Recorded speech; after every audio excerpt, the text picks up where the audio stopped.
Dans certaines villes, l'air est plus dangereux que la pauvreté elle-même.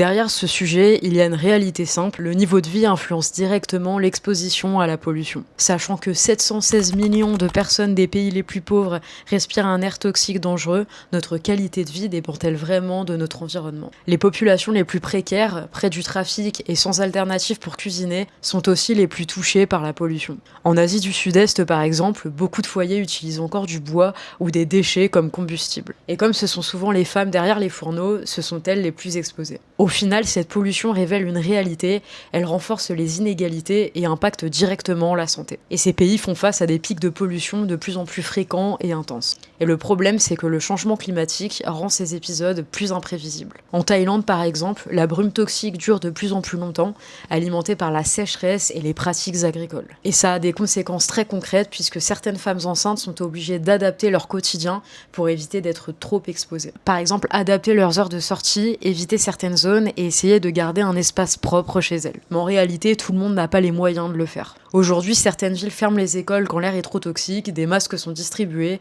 mais ça ne règle pas le problème. Parce que le vrai enjeu, c'est de réduire la pollution à la source, et certains poussent pour des lois qui obligeraient les pollueurs à être tenus responsables.